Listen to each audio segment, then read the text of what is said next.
Welcome to Founding Chronicles. If you love stories from America's hidden past, make sure to like, share, subscribe, and hit the bell icon so you never miss one of our history tales. Now, let's begin then. The story flows right into Seattle. 1842 horror. 47 children discovered chained in the Sullivan family basement. The year was 1842. And Seattle was still little more than a cluster of rough cabins asterisk. The year was 1842. And Seattle was still little more than a cluster of rough cabins and trading posts on the edge of a vast wilderness. The city as we know it had not yet been built. It was a place of towering evergreens, endless rain, and the cold smell of salt drifting inland from the waters of Elliott Bay. The people who lived here were hardy, restless, and often desperate. They were settlers, fur trappers, loggers, and wanderers who had left behind older towns in search of new beginnings.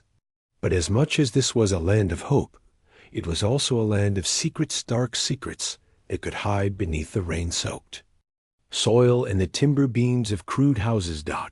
It was in this setting that the name Sullivan would come to carry a shadow, so heavy that people whispered it in fear for decades afterward.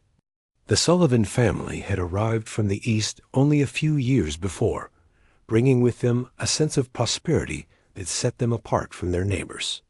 They were not poor pioneers scratching at the dirt for survival. They came with wagons, crates, and servants.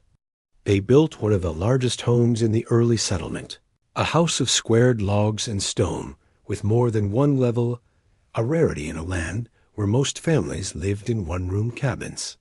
From the outside, the Sullivan place was a sign of wealth and power. From the inside, it would become a cage of horror that no one in those early years could have guessed what was happening beneath that house. People admired the family, even envied them. William Sullivan, the patriarch, was a tall man with a booming voice and a way of carrying himself like a soldier, though no one quite knew his past. His wife, Margaret, was a woman of fine dresses and stern eyes. Together they hosted gatherings, serving food and spirits that most settlers could barely dream of. And yet, for all their openness on the surface, the family kept the lower part of their home, what neighbors called the stone room, locked tight. It was not unusual for settlers to have storage cellars in those days. People salted there. Meats, stored barrels of flour, dried beans, and potatoes to last through the long, wet winters. But the Sullivan cellar was different. Its entrance was barred. Its windows, if there were any, could not be seen from outside. Some said they heard strange noises at night, low sounds, like muffled crying carried by the wind. But few dared to ask questions. In a settlement so small, gossip could destroy you, and besides, the Sullivans were not people you crossed. The horror came to light only because of a child. In the spring of 1842, a boy no older than 10 stumbled out of the woods behind the Sullivan property. His clothes were torn. His ankles bore marks of iron shackles. His skin was pale, as though he had not seen the sun in months. He was starving, trembling, and unable to speak clearly. Neighbors who found him rushed him inside, gave him bread and water, and tried to make sense of his words. He spoke of other children, dozens of them, trapped in darkness below the ground. At first, some thought the boy was delirious. But when he was taken before the local lawman, a man named Henry Colburn, his story was told again, this time with more detail, chains, locks, cries in the night. Colburn was not a man easily swayed by fear. He had served as a sheriff in smaller frontier towns before coming west. But what the boy described sent a chill down his spine. Against the protests of some settlers, who said the Sullivans were too powerful to be accused, Colburn gathered a small group of men and marched to the Sullivan home. It was late afternoon when they arrived. The air smelled of cedar smoke. Margaret Sullivan stood on the porch, her face cold and unwelcoming, while William came to meet them with a calm smile. That did little to hide the tension in his jaw. Colburn demanded entry into the cellar. William refused. Words grew sharp. Neighbors gathered, drawn by the noise, and soon the tension could not be contained. Colburn, pistol at his side, forced the issue. The door to the cellar was thick and barred from the outside with iron. That alone sent a wave of unease through the men. Why would one lock a cellar from the outside? William tried to claim it was for protection, that he stored valuables, that thieves had threatened him. But when? Colburn ordered the bar removed, and the heavy door creaked open. A stench unlike anything the men had ever known poured out. It was the smell of filth, of rot, of sickness, of human suffering sealed in the damp dark for too long. Lanterns were lit. The men descended the narrow steps. At first, all they could hear were faint whimpers, the rattling of chains. And then, in the flicker of yellow light, the scene revealed itself. Children, dozens of them. They were chained to the walls, their ankles bound in iron, their bodies thin as sticks. Their eyes blinked against the light, wide and haunted. Some were so weak they could not even lift their heads. The youngest looked no older than 5, the oldest perhaps 12. Boys and girls alike, clothed in rags, covered in dirt. 47. Children in total, crammed into a space meant for storage, left in conditions worse than animals. The men who stood there never forgot the sight. Some dropped their lanterns and fled back up the stairs, gagging, unable to breathe. Others froze, their hearts pounding with horror.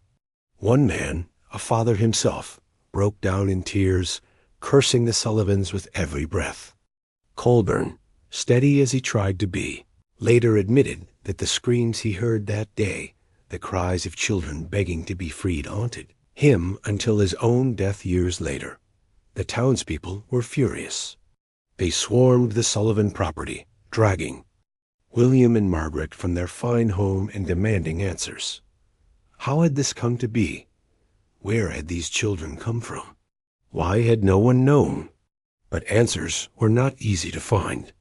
The children were too weak to speak clearly, their voices broken from thirst and fear. Some could not even remember their names. It became clear, however, that many of them had been stolen from wagon trains passing through, from poor families, in outlying settlements, even from orphanages in far-off towns. The Sullivans, it seemed, had been collecting them, chaining them, hiding them. For what purpose, no one could say with certainty. Some whispered that William was selling them, perhaps to ships that docked in secret along the bay. Others believed Margaret herself had a hand in cruel experiments, using the children for labor or worse. There were even darker rumors that the family had been part of some hidden network that traded in human misery, stretching far beyond the borders of Seattle. None of it could be proven that day. What could be proven was the suffering that lay beneath that house, suffering no one would ever forget. The children were freed, one by one, their shackles broken with hammers and crowbars. The Sullivan house stood like a wounded beast after that day, its windows shuttered, its doors barred by the townsfolk, who swore no one would set foot inside again. But though the building loomed silent, its memory was far from buried. Every settler in the young community carried the image of that cellar, the shackles, the cries, the pale faces of the children blinking into the lantern light. And yet, for all their outrage, no one knew what was to be done next. Seattle was not yet a city of courts and judges. It was little more than a scattering of cabins and logging camps, a place where disputes were settled by word of honor or by the barrel of a gun.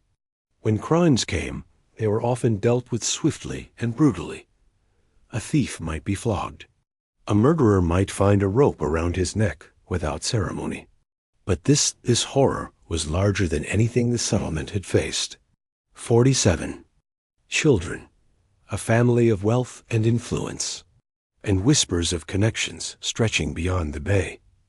Sheriff Colburn, who had led the descent into the cellar, tried to bring order.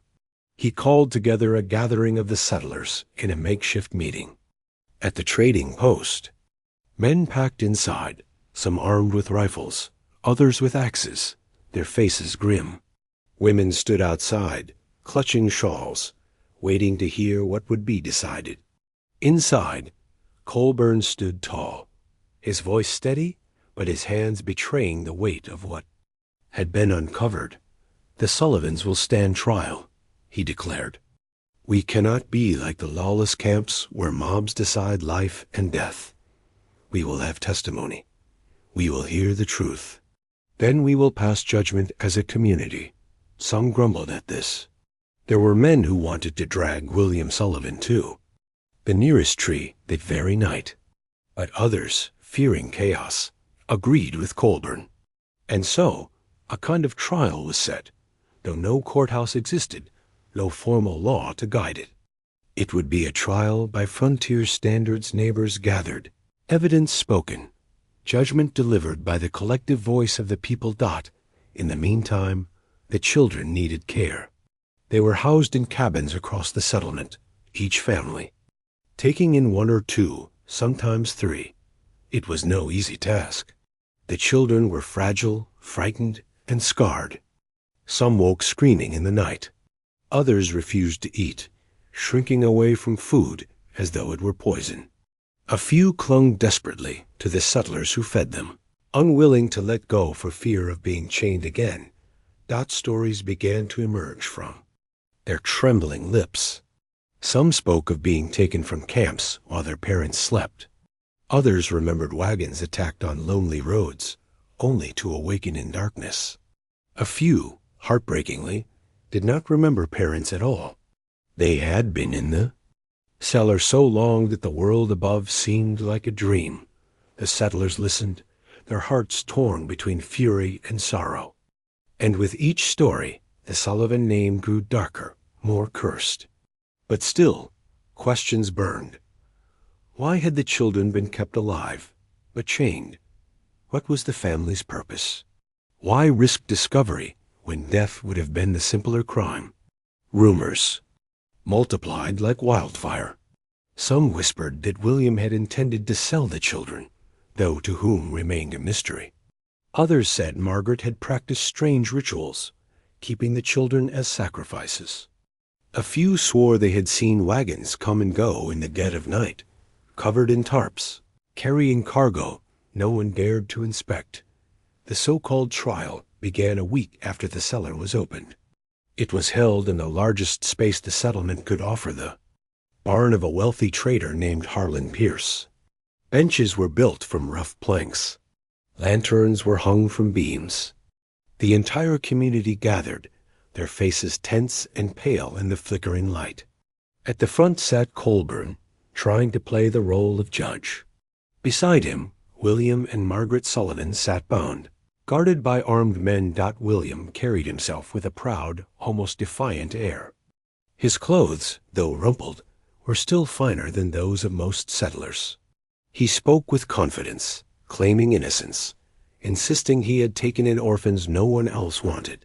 He argued that the chains had been for their safety, that children might wander into danger if left free. His words, polished and strong, might have swayed some had the evidence not been burned into every settler's memory. The stench, the filth, the bruises, the fear. Margaret spoke little.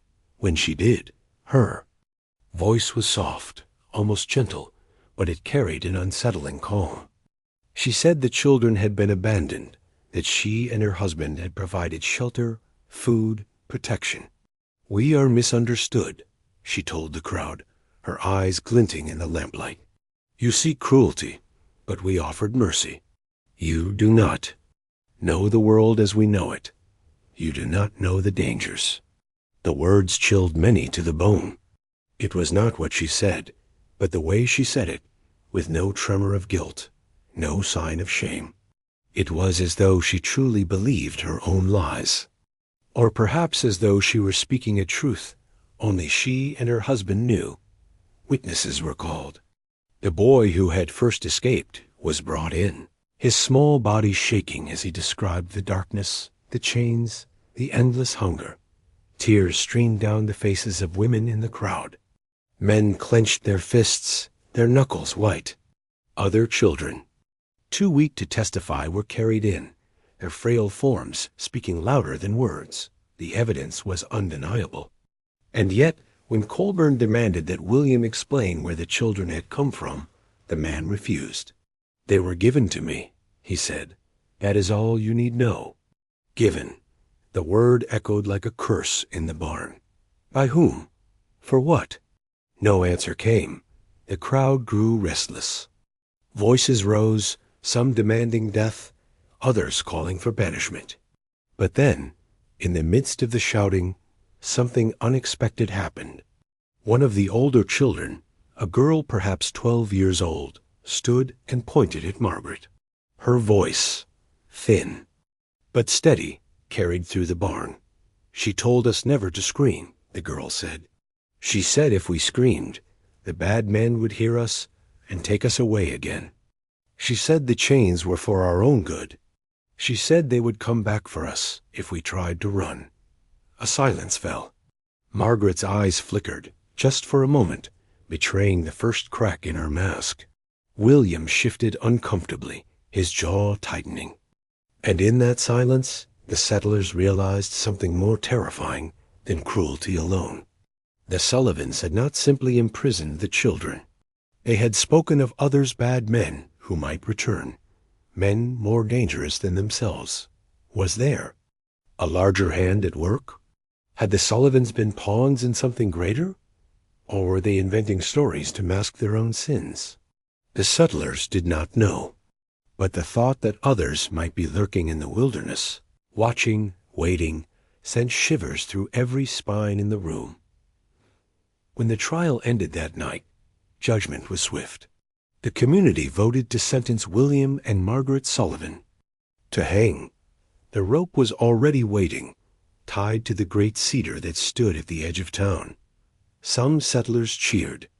Others wept, fearful of blood on their soil. But all agreed that justice, however rough, must be served. Yet fate played its hand in ways no one expected. The night before the hanging, guards reported that William and Margaret were gone. The barn where they had been kept was locked, the windows barred, and yet their ropes lay cut, their bonds abandoned. No one saw them leave. No tracks led away in the mud. It was as though they had vanished into thin air. Panic spread through the settlement. Some claimed sympathizers had freed them. Others whispered darker things, that the Sullivans had not been ordinary folk at all, but part of something larger, something that reached beyond the edges of Seattle. That very night, wolves howled in the hills, and some settlers swore they saw figures moving in the trees, watching, waiting. The children, though freed from their chains, were not freed from fear. They whispered to one another in the cabins where they slept, speaking of promises the Sullivans had made. The cedar tree at the edge of the settlement stood empty. The rope that had been prepared to hang William and Margaret Sullivan swayed in the breeze like a mockery. The settlers gathered beneath it, staring at the bare branches, unable to understand how the prisoners could have vanished. The barn had been locked. Guards had been stationed. And yet the Sullivans were gone, leaving behind only the memory of their cold eyes and the chains in their cellar. Fear spread like fire through the community. Men muttered about traitors among them, someone who had freed the Sullivans in secret. Women drew their children close, warning them not to wander even a few steps from the cabin doors.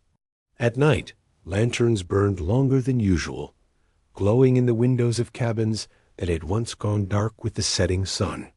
It was not only the horror of what had been discovered that troubled them, but the sense that the story was unfinished, that somewhere in the forests or on the winding trails, William and Margaret still walked, waiting, planning, perhaps with allies they had never named. Sheriff Colburn, worn thin with worry, organized search parties. Men scoured the woods, rifles in hand, calling out, following broken branches or prints in the mud.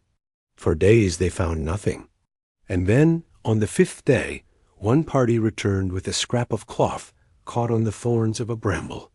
It was fine fabric, unlike what the settlers wore, dark velvet, torn and muddied. Nearby, in the soft earth, they found the outline of boots too large for a woman's foot, and alongside it, the smaller step of a woman's shoe. The prints led into the dense forest, but there they vanished, as if the ground itself had swallowed them. The Sullivans had become phantoms. While the search continued, life in the settlement twisted into a new shape. The 47 children who had been freed now lived among the families, but their presence was a constant reminder of the horror that had been uncovered. Neighbors did their best to care for them, feeding them, clothing them, comforting them when nightmares came. But the scars of the cellar ran deep. One boy refused to sleep unless a lantern burned beside him, whispering that they come when it's dark.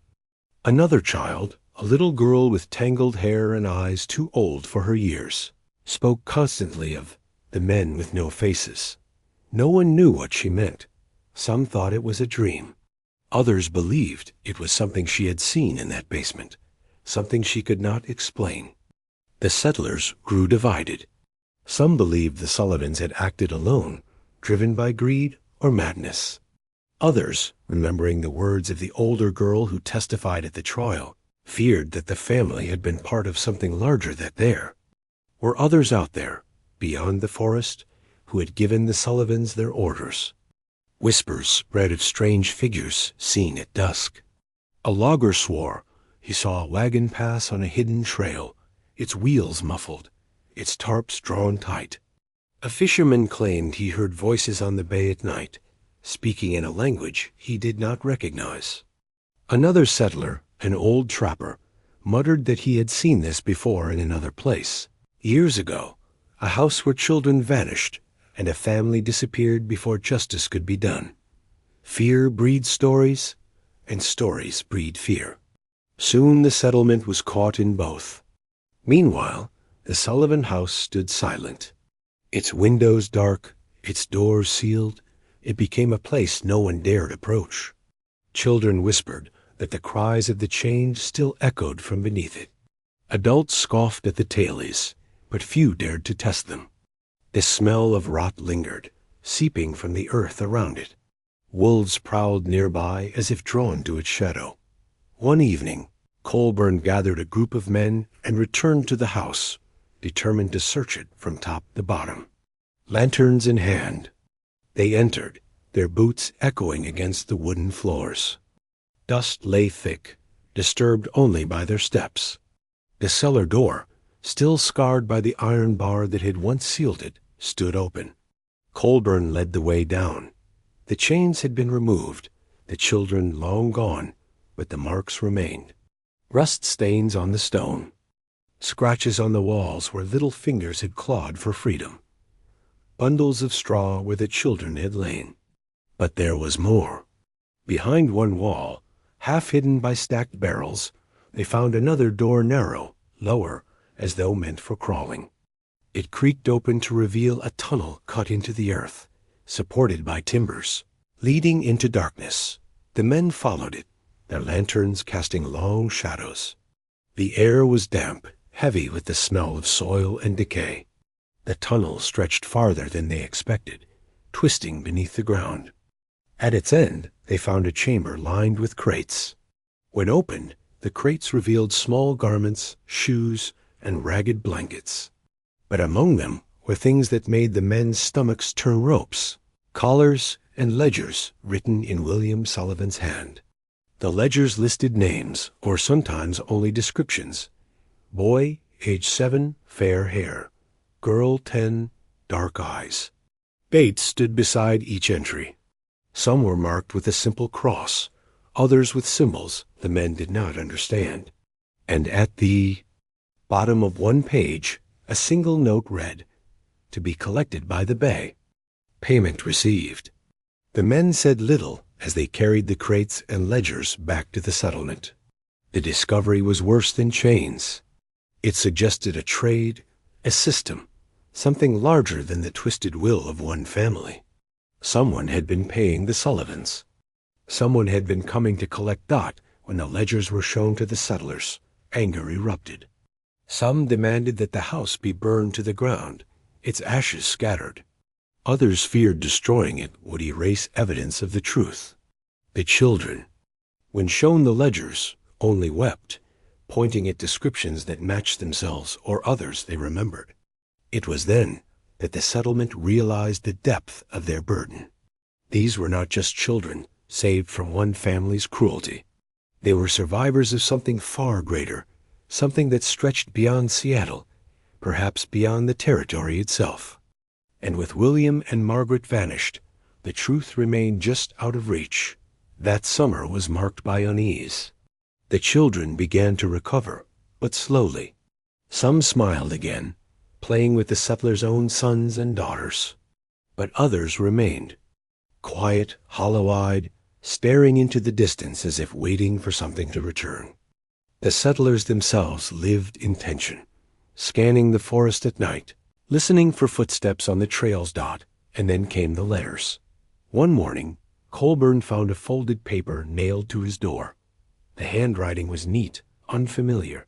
It read, "You should not have interfered. They were not yours to take. The work is not finished. We will return." No name. No mark, save for a single symbol scrawled at the bottom. A circle crossed by 2 lines. Others received letters too. A farmer who had sheltered 3 children found a note left in his barn. A logger discovered one tucked beneath his doorframe. Each bore the same message, the same symbol. Panic spread anew. Some families begged to leave, to take their children and head east. Others vowed to stay and fight, to arm themselves against whatever shadow lingered. But no one could deny the truth. The Sullivans had not acted alone. The children spoke more freely as weeks turned to months. They spoke of nights when men with covered faces came to the cellar, speaking in hushed tones with William. They spoke of Margaret, whispering to them that obedience would keep them safe. They spoke of being promised that they were chosen, that they had a purpose. None of it made sense, not fully. But the settlers pieced together what they could. It seemed the Sullivans had been part of something far darker than anyone could have imagined, a network that stole children, that moved them like cargo, that promised safety but gave chains. And now, though the Sullivan cellar had been broken open, the network itself was still out there, its eyes watching, its hand reaching. The settlers strengthened their watch. Fires burned at the edges of camp. Men took turns patrolling with rifles. But unease gnawed at them still. For each creak of the woods, each cry of the night birds, might be the herald of something returning. The children, though freer than they had been, carried the burden of memory. Some drew the symbol they had seen. They circle with 2 lines scratching it in dirt or on wooden boards. The year wore on, and though the forest grew quiet and the rains returned, the settlement of Seattle could not shake the shadow of the Sullivans. By the autumn of 1842, the children who had once filled the basement with cries of despair now filled cabins with the laughter of play, yet their joy was fragile, as though any moment it might collapse under the weight of memory. The settlers tried to weave normal life again, planting crops, chopping timber, trading with passing ships, but beneath it all lay the same unease, the same question whispered in every cabin. When would the Sullivans return? The letters had never stopped. They came irregularly, sometimes weeks apart, sometimes 2 in the same night, left in barns, tucked into cracks in walls, slipped beneath doors. Always unsigned, always bearing that same haunting mark, a circle crossed by 2 lines. Sometimes the message was simple, "We are patient." Other times it was cruel, "The children belong to us." Sheriff Colburn grew hard-eyed with each passing week, his once steady voice now edged with weariness. He urged the settlers to remain strong, to guard their homes, to keep watch over the children. But even he could not quiet the fear that spread. And though he searched the woods tirelessly, though he followed every sign of movement or wagon trail, the Sullivans remained phantoms. The children began to speak of dreams. Some said they saw William in their sleep, standing at the edge of their bed, whispering that he would come back for them. Others said they heard Margaret's voice, telling them to obey, reminding them of the chains. Some settlers dismissed these as nightmares born of trauma. Others, more superstitious, believed. The Sullivans had cursed the children, reaching into their minds from afar. Either way, the nights became long and restless. One evening in late October, a farmer named Elias Turner was returning from the woods with a wagon of firewood when he saw something that froze his blood. On the trunk of a great cedar near the trail, carved deep into the bark, was the same circle with two lines. Fresh, the wood still raw, sap bleeding down. He dropped his axe and fled back to the settlement, his story sending a ripple of fear through every cabin. The Sullivans, or those who followed them, had been close, watching. That night, the settlers gathered once more at Harlan Pierce's barn. Lanterns flickered against their worried faces. Men spoke of leaving, of abandoning Seattle altogether. Others swore they would fight, that no ghost or threat would drive them from the land they had bled to build. Voices rose, anger colliding with fear, until the barn echoed like a storm. Then, from the back of the room, one of the older children spoke. The same girl who had testified months before, the one who had pointed at Margaret and told of her warnings. She stood with trembling hands but a steady voice. "They will not stop," she said. "They told us before you came. They said even if you cut the chains, even if you broke the locks, they would come again. They said we belonged to them, that there were more of them than just the two." Her words fell like stones into the silence. No one doubted her, not after all they had seen. And in that moment, the settlers realized the truth they had long tried to deny. The Sullivans were not just a family of cruelty. They were part of something larger, something organized, something that reached beyond their small settlement dot. In the weeks that followed, signs of that truth grew harder to ignore. A trapper swore he saw a ship anchored in a hidden cove, lanterns flickering on its deck, though no trade had been announced. A woman found footprints outside her cabin in the morning, far too many to be from any neighbor. A hunter returned with tailies of voices carried on the wind, voices chanting words he did not understand. The settlers began to believe they were being circled, watched by eyes that moved in the trees, on the water, in the shadows of night. And then, as suddenly as it had begun, the signs stopped. No letters came, no carvings appeared, no voices were heard. Winter settled in, harsh and unyielding. The rain turned to snow. The forests grew silent, blanketed in white.